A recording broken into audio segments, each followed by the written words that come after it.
감사합니다. 오늘 오전에는 나를 이리로 보내신 이는 하나님이시라 이런 제목으로 우리가 하나님 말씀을 선포한 바 있습니다.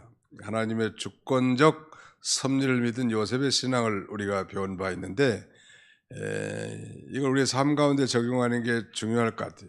자, 한번 따라서 해보세요. 나를 이리로 보내신 분은, 나를 도봉교회로 보내신 분은 하나님이시라. 이거 한번 따라서 봅시다. 나를 도봉교회로 보내신 분은 하나님이시라. 또 나를 현재 우리 가정, 나를 우리 가정으로 보내신 분도 하나님이십니다. 나를 우리 가정으로 보내신 분도 하나님이십니다. 믿습니까? 네, 그걸 믿는 게 신앙이라고.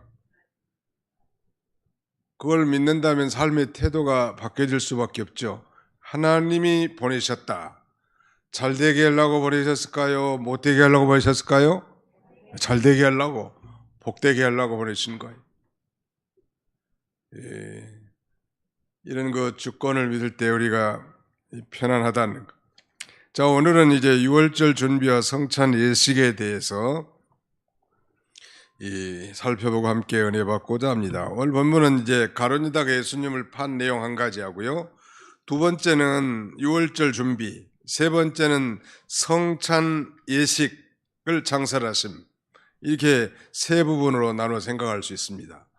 오후 시간이고 졸릴 수도 있기 때문에 여러분들이 얼마나 경청하는 태도가 훌륭한가에 따라서 예배 시간의 길이가 한 10분 내지 20분이 단축될 수가 있다는 거. 빨리 끝나고 가고 싶으면 경청하시기 바랍니다. 6월절 준비와 성찬의식 따라서 해봅시다. 6월절 준비와 성찬의식. 네, 먼저 이제 1절로 6절까지 내용은 가룟 유다가 예수님을 판 내용이 기록되어 있습니다. 소위 가룟 유다의 배신이 기록되어 있는데, 예수님께서 12제자를 부르시고 세우셨는데 그 12제자 가운데 한 사람이 가룟 유다가 배신했단 말. 예수님은 이 가룟 유다가 자기를 배신할 줄 알았을까요? 확실히 안 거죠. 확실히 알면서도 소위 직무적 선택을 한 것입니다. 구체적으로 오늘 본문에는 이 가룟 유다가 예수님을 판 중요한 이유 중에 하나가 사탄의 활동을 들고 있습니다. 즉 가룟 유다에게 사탄이 들어갔다는 것이고요. 다른 몇 가지, 한 세 가지 정도 원인을 더 분석하면 그 하나님의 작정이요. 즉 가룟 유다는 처음부터 불택자란 말이에요. 다만 이 직무적 선택감을 받았을 뿐이고 즉 멸망의 자식으로 선택된 거예요. 하나님께서는 인류의 많은 사람들 가운데 다수를 긍휼의 그릇으로 또 다수를 진노의 그릇으로 택하셔서 그들을 통하여 한편으로는 구원받아 하나님 앞에 영광 돌리게 하시고 한편으로는 하나님을 대적하다가 멸망받게 하심으로 궁극적으로 하나님께서 영광을 받기를 원하시는 것입니다. 근데 가룟 유다는 바로 하나님의 작정이, 말하자면 누가복음 22장 22절을 보십시오. 인자는 이미 작정된 대로 가거니와 그를 파는 그 사람에게는 화가 있으리로다. 예수님께서는 다 작정된 대로 다 죽기 위해서 이 땅에 오셨지만은 이 불택자인 가룟 유다는 그 악행에 참여함으로 그 죄 때문에 이 화를 받게 될 것을 그렇게 말씀하시는 거고요. 그 다음에는 두 가지를 더 지적한다면 탐욕, 즉 돈에 대한 욕심이 있었습니다. 이 가룟 유다는. 우리가 돈이 필요한 건 다 사실이고 또 열심히 근로해서 우리가 경제 활동을 하는 건 참 중요한 일이지만 그러나 하나님은 탐욕을 싫어하십니다. 탐심은 우상숭배니라 라고 바울은 골로새 교회에 보낸 편지를 그렇게 보냅니다. 탐욕, 어떤 지나친 욕심, 과도한 욕심, 이런 건 다 마귀에게 속한 것이고 우상숭배와 같단 말. 그 다음에 마지막 하나는 그의 불신앙입니다. 자, 요한복음 6장 64절을 보겠습니다.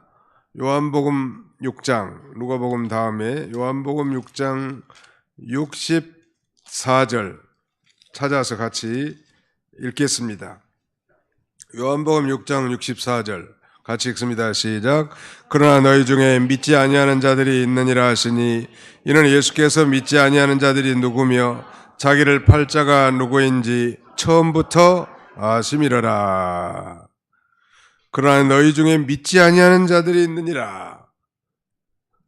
요새도 말하자면 교회에 나오기는 나오지만 믿지 아니한 자들이 있습니다. 적당한 종교적 감언과 감화에 동화되고 이 종교적 경건에 참여한 것으로 만족한 사람, 그래서는 천국에 들어갈 수 없죠. 예수를 진실로 구주로 믿고 거듭난 자, 즉 중생한 자만이 하나님 나라에 들어갈 수 있고 또 하나님 나라를 볼 수 있는 것인데요.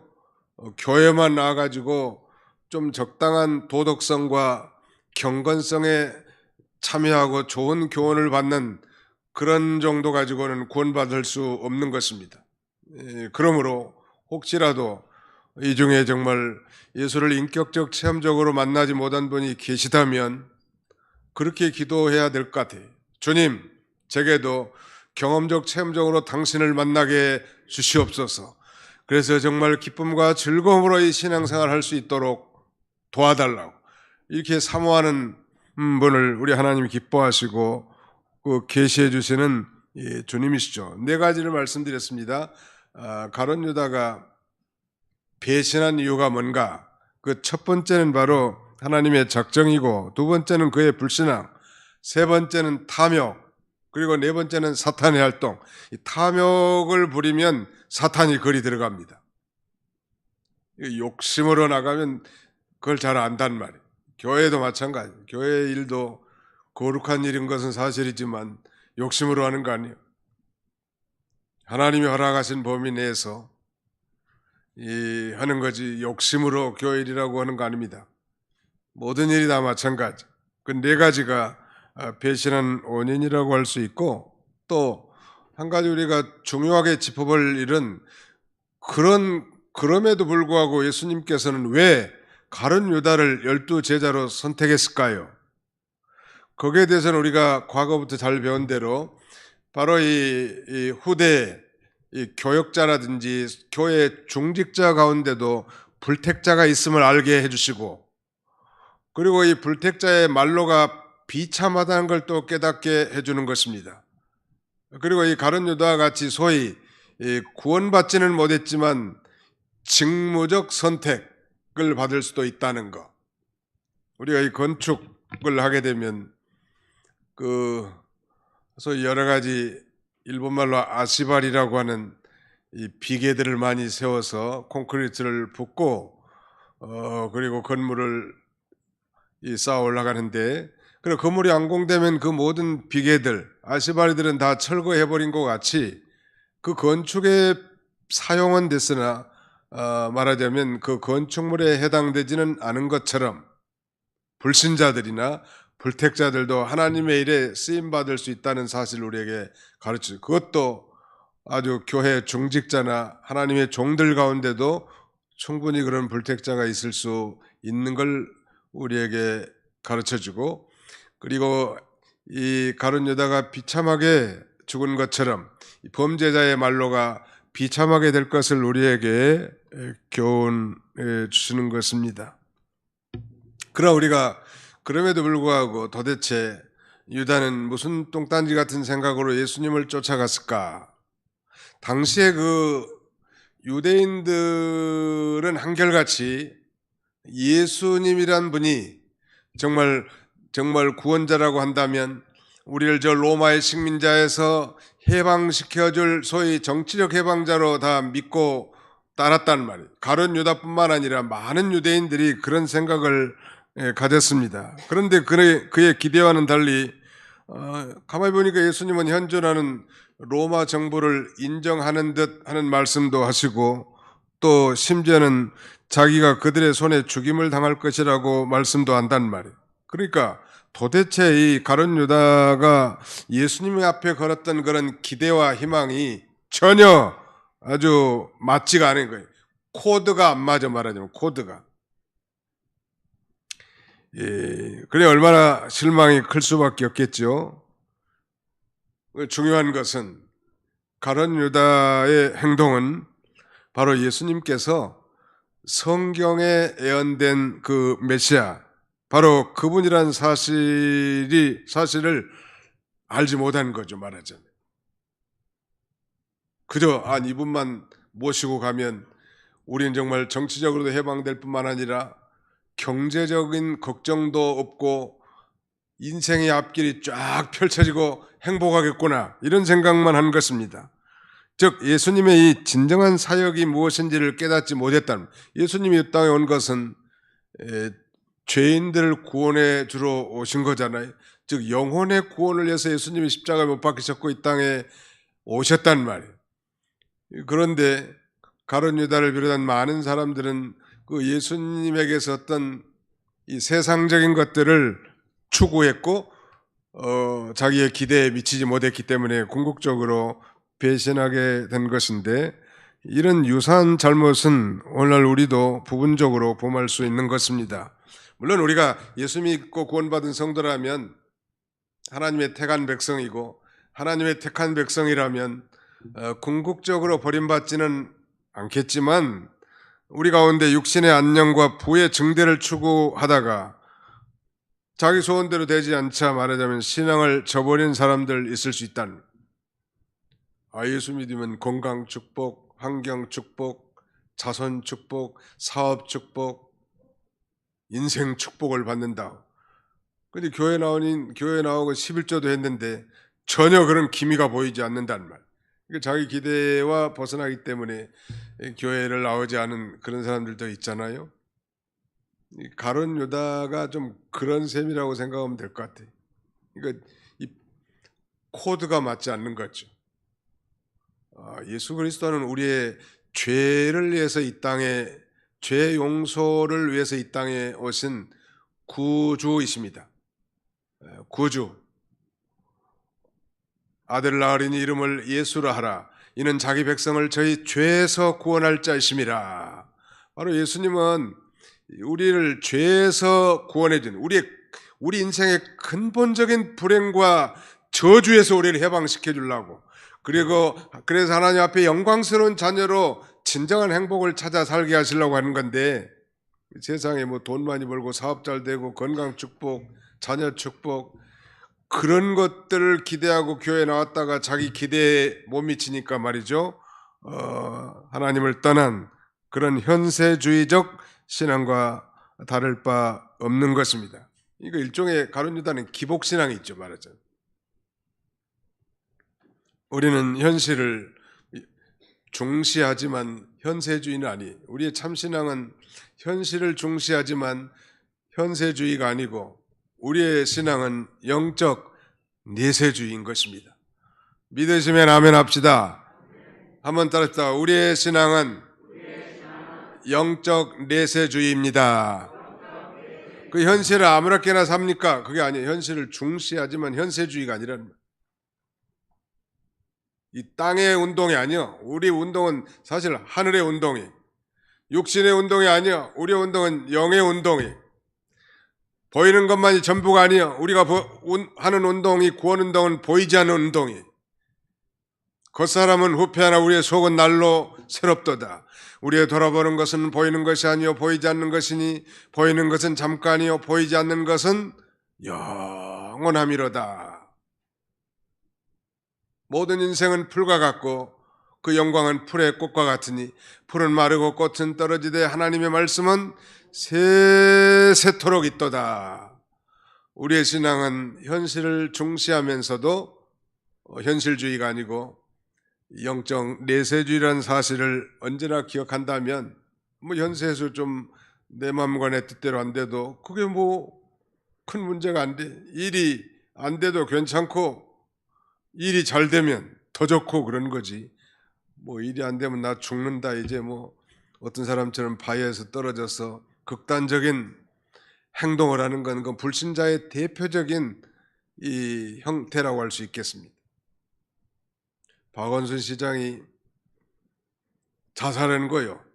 사람이 멀쩡한 사람인데 말이죠. 환경운동도 열심히 하고 민주화 투쟁도 하고 괜찮은 사람인 줄 알았더니 그 수치스러움이 드러날까 봐 죽은 거예요. 아니 수치스러움이 드러나면 감옥에 좀 들어가 생활하면서 회개하고 다시는 그렇게 살지 않으면 될 거 아니에요? 왜 죽냐는 말이에요.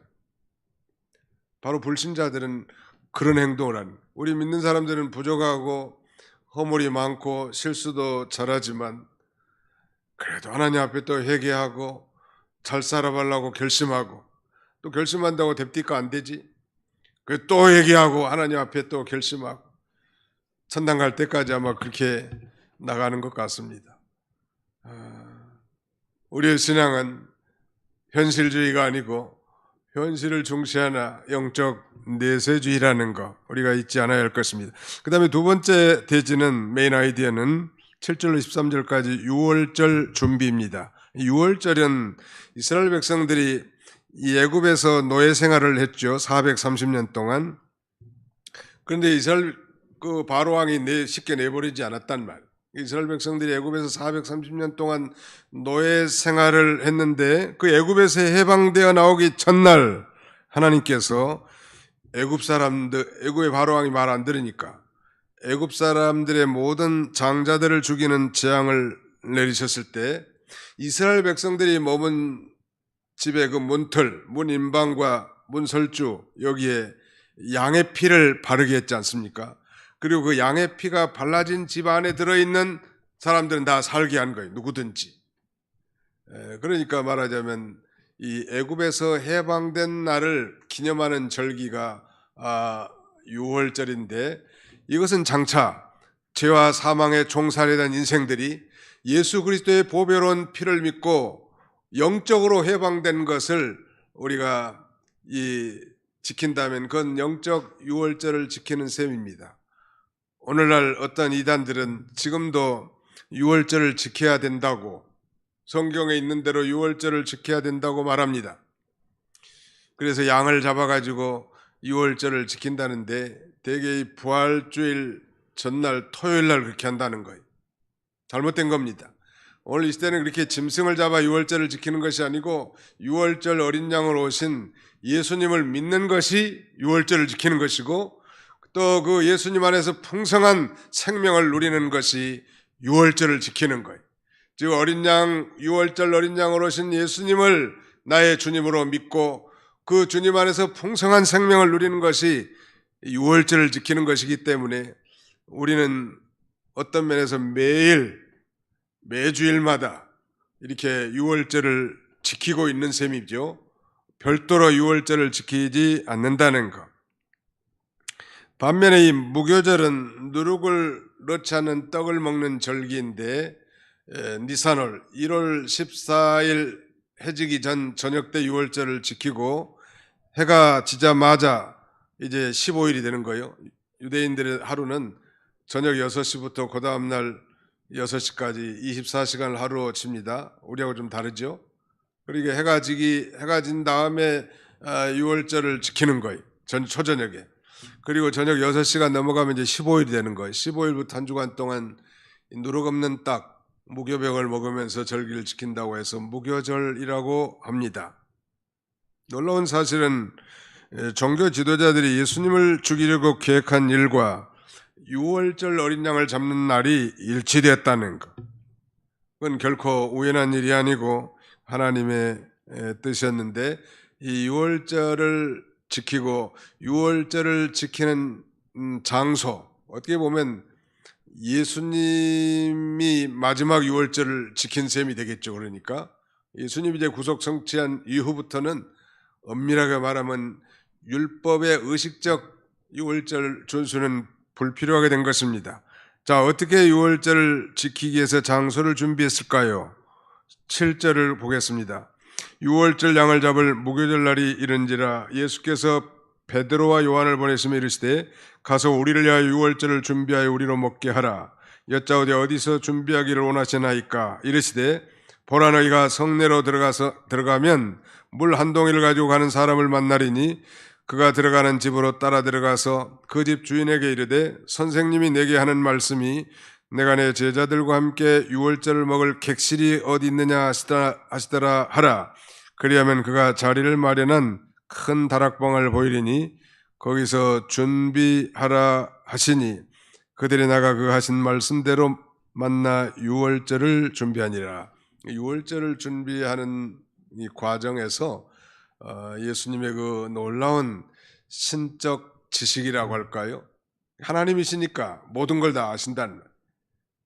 마치 예수님께서 그 예루살렘 최후에 입성하시면서 나귀를 준비하는 것도 똑같이 그렇게 말씀하셨죠. 맞은편 마을로 가라. 그래서 나귀를 풀어오라고 새끼와 함께. 그 주인이 왜 푸냐고 물어보면 주가 쓰시겠다가 하라고 이렇게 대답했고 순수하게 나귀를 주인이 내줘서 그 나귀 새끼를 타고 예수님께서 예루살렘 입성했던 것처럼 다락방 준비하는 일에도 이런 예지를 가지시고 제자들에게 심부름을 시킵니다. 제자들이 한 건 다만 순종해서 가니까 그대로 예수님 말씀하신 대로 순종만 하니까 그대로 다 이루어지는 거예요. 그 방이 유명한 마가의 다락방이고 우리가 그 2019년도에 성지순례 갔는데 그 마가의 다락방 거기다 방문해 보셨을 거예요. 뭐 그것이 역사적 실제 마가의 다락방인지는 알지 못하지만 일반적으로 그렇게 알려져 있는 것입니다.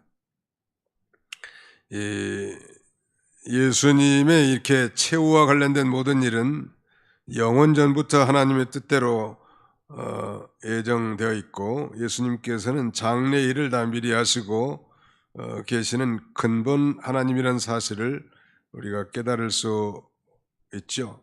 제자들은 그저 순종해 가보니까 말씀대로 물동이를 메고 가는 사람을 만나게 되고 또 그 사람을 따라가서 이 다락방을 예비하게 된 것입니다. 근데 이 다락방을 내는 마가의 어머니는 믿음이 좋았을까요? 믿음이 엄청 좋으니까 믿음이 좋은 사람은 다 거절 못하죠. 믿음으로 요구하는 거에 대해서. 우리 주님이 6월절 먹을 객실이 필요하다고. 그러시냐고. 우리 다락방이 참 좋습니다. 나중에 이 다락방이 소위 초대 예루살렘 교회의 모체가 됩니다. 얼마나 영광스럽냐는 말. 그러면 그 다락방이 없어졌을까? 그러니까 하나님의 존귀하게 쓰임받는 객실이 됐고 아마 다시 돌려받았을 것 같아요. 나귀 주인도 마찬가지. 하나님께 쓰임받는다는 것이 얼마나 귀한지 이루 말할 수 없어요. 믿음으로 다락방을 바쳐서 그 마지막 예수님의 유월절을 지내게 된 것입니다. 마지막 세 번째 내용은 이제 성찬의식을 창설하신 내용이 14절로 23절까지 기록되어 있습니다. 드디어 이제 예수님께서 제자들과 함께 이 땅에서 마지막 유월절 만찬을 드시면서 성찬의식을 제정하신 부분인데요. 15절 봅시다. 이르시되 내가 고난을 받기 전에 너희와 함께 이 유월절 먹기를 원하였노라. 한 번만 원하였노라 이렇게 해도 될 텐데 원하였노라. 내가 고난을 받기 전에 너희와 함께 이 유월절 먹기를 원하였노라. 왜 이렇게 두 번씩이나 강조하셨을까?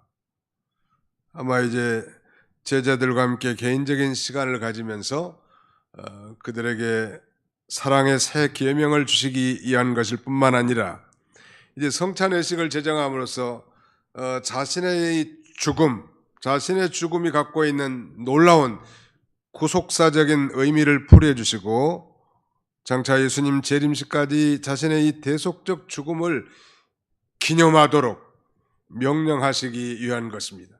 그래서 이 마지막 최후의 만찬 이건 대단히 의미가 있고 뭐 그 강론우리가 잘 아는 것처럼 예수님께서 떡을 떼주시면서 이것은 내 몸이라고 또 예수님께서 잔을 건네주시면서 이것은 내 피라고 그렇게 말씀하시는데 늘 듣는 얘기지만 그 포도즙이나 빵 혹은 떡의 무슨 예수님의 살과 피가 섞였다든지 또 그것이 뭐 먹을 때 예수님의 살과 피로 변화된다든지 이건 잘못된 교리이죠.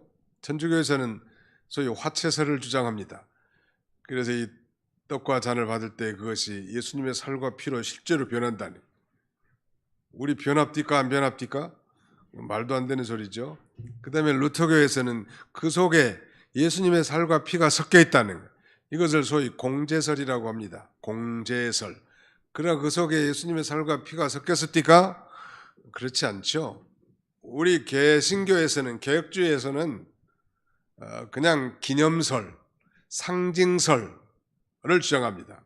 이건 다만 이 떡이나 빵은 예수님의 살을 상징하고 포도즙은 예수님의 피를 상징하는데 그것을 믿음으로 참여할 때 성령님께서 우리에게 말할 수 없는 영적 은혜를 주시는 것이지, 그것이 뭐 살이 되고 변화되고 뭐 살이 섞여 있고 피가 섞여 있는 것은 결코 아니라는 것. 특별히 6월절 만찬은 바로 애굽에서 해방된 것을 기념하는 그런, 이 말하자면 정치적 해방을 기념하는 것이었다고 한다면, 성만찬은 예수님의 이 구속사역으로 말미암아 인류가 죄와 사망의 권세에서부터 해방된 영적 해방, 즉 구원 얻는 것을 기뻐하는 것입니다. 그러니까 구약의 6월절이 신약의 성만찬, 성찬식으로 발전되어 있고요. 구약의 할례가 신약의 세례로 개혁되었습니다. 즉 발전된 것입니다. 그러므로 오늘날 뭐 할례를, 예수 믿어도 할례 행해야 된다는 갈라디아 교회 일부 율법주의자들의 주장은 잘못된 것이죠. 이 할례나 세례나 공통적으로 하나님의 백성된 표시고 죄 씻음 받은 표시고 하나님의 언약에 참여한 그런 표시란 말이에요. 이제 근데 구약 때는 할례가 이제 신약 시대는 뭘로 바뀌었어요? 세례로. 구약 시대 6월절 지킨 것이 이제 신약 시대는 이 성찬식으로 바뀌었다는 거예요. 성찬식. 예수님의 이 살과 피를 먹고 마심으로 우리가 정말 이 예수 그리스도의 구속 사역으로 죄와 사망에서 구원받고 해방된 것을 기념하는 것입니다. 성찬식을 쓸 때마다 그러니까 내가 구원받은 것에 대한 이 감사와 감격으로 참여하는 것. 그래서 우리가 기도하고 참여하는 것이 참 중요합니다. 그렇지 않으면 별 의미가 없죠. 그건. 아니 빵을 주려면 좀 주먹 하나 떼주든지 포도즙을 주려면 좀 목이라도 시원하게 한 컵 주든지 병아리 눈물만큼 주면서, 그건 우리가 뭐 배부르려고 먹는 게 아니란 말이에요. 상징적으로 바로 예수님의 살과 피에 참여하는 것인데 믿음으로 참여할 때 성령께서 놀라운 은혜를 주시는 것입니다. 말씀을 맺고자 합니다. 예수님이 사실 이제 곧 십자가에 달려 죽으실 날이 임박한 이 순간에 자신의 계획한 모든 이 구속사적 활동들을 다 전개합니다. 놀라운 일이죠. 우리도 다 죽음이 정해진 사람들인데 죽기 전에 뭐 정말 꼭 해야 될 믿음의 일들을 차근차근 잘 이렇게 준행하고 후회함이 없는 그런 삶을 살면 너무나 좋겠습니다. 말씀을 맺습니다. 가룟 유다와 같이 말이죠. 그런 현세주의적인 신앙에 속해서 자신의 인생의 현실적 욕구가 채워지지 않으니까 예수님을 배반하고 떠나는 그런 어리석은 자가 되지 말고, 우린 처음부터 우리의 신앙은 현실을 중시하나 영적 내세주의 신앙이니까 저 천국과 영원한 하늘나라를 바라보고 잠깐 사는 이 땅에서 자신의 구원을 잘 이루어 온전한 성화를 이루어 하나님 앞에 영광스럽게 만나야 될 거고, 또 오늘 신약시대에는 6월절을 지키는 것이 뭐 지금도 양을 잡아서 뭐 제사 지는 게 아니고 어린 양으로 오신 그 예수 그리스도께서 나의 구원자가 됐음을 믿고 또 그 안에서도 풍성한 생명을 누리는 것이고요. 우리가 1년에 4번 성찬회식을 하죠.